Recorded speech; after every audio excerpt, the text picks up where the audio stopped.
आपने पूरी ज़िंदगी कभी अल्कोहल नहीं पिया, फिर भी लिवर खराब, क्या ऐसा पॉसिबल है? बिल्कुल पॉसिबल है। इसे बोलते हैं non alcoholic fatty liver. Hi everyone, आज हम बात करेंगे नॉन अल्कोहलिक फैटी लिवर की कि अगर आपका लाइफस्टाइल बहुत ही सेडेंटरी है, मतलब सिर्फ बैठे रहने का डेस्क जॉब है, आप ज़्यादा मूवमेंट नहीं करते हो, प्लस आपका शुगर इंटेक या कार्बोहाइड्रेट इंटेक बहुत हाई है, बहुत ज़्यादा ही फ्रूट जूसेस पी रहे हो, फ्रूट्स नहीं, फ्रूट्स में फाइबर भी आ जाता है, अगर आप पूरा फ्रूट खा रहे हो दैट इज़ ओके, बट आप फ्रूट जूसेस बहुत ज़्यादा ले रहे हो, उसमें प्योर शुगर है, फ्रक्टोज होता है। तो अगर आपका ओवरऑल या फिर चीनी बहुत ज़्यादा खा रहे हो, गुड़ बहुत ज़्यादा खा रहे हो, हनी बहुत ज़्यादा खा रहे हो, गुड़ और हनी ज़्यादा खाना अच्छा नहीं होता, ग्लाइसेमिक इंडेक्स वो भी बढ़ाएगा।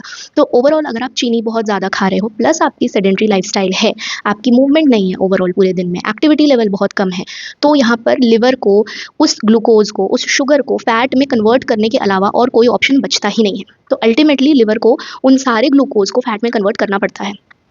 सेकंड रीज़न क्या हो सकता है, जो इंसुलिन रेजिस्टेंट होते हैं, इंसुलिन रेजिस्टेंट वाले लोगों में अगेन यही प्रॉब्लम आती है, तो ब्लड ग्लूकोज स्पाइक होगा, अगेन फैट जो लिवर है उसको उन सारे शुगर को फैट में कन्वर्ट करना पड़ेगा मजबूरन। जिनका कोलेस्ट्रॉल लेवल हाई होता है, जिनके विसरल फैट बहुत हाई होते हैं।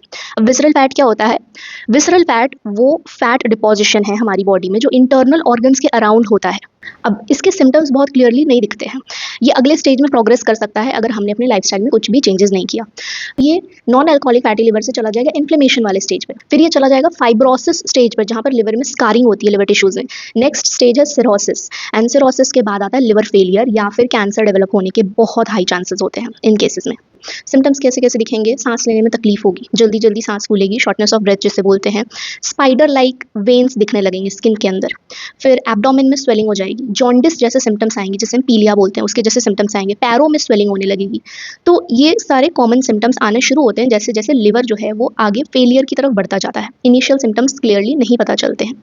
अब इसके लिए हम टेस्ट क्या क्या करा सकते हैं? टाइम टू टाइम अपना ब्लड टेस्ट करवाते रहें, और भी टेस्ट होते हैं जैसे लिवर फंक्शन टेस्ट होता है, ब्लड टेस्ट, लिपिड प्रोफाइल होते हैं, plus fasting sugar level check कर सकते हैं कि शुगर लेवल कहीं बहुत बढ़ा हुआ तो नहीं है, क्योंकि अल्टीमेटली फिर लिवर को उसको फैट में कन्वर्ट करना पड़ेगा और धीरे धीरे ये फैट डिपोजिशन बढ़ता जाएगा अगर हम उसे यूज़ नहीं कर पा रहे हैं तो। एंड मैंने आपको सारे रीजंस बताए किस तरीके से हम इसे अवॉइड कर सकते हैं, तो आप अपना भी ख्याल रखो और अपनी फैमिली का भी ख्याल रखो। Thank you.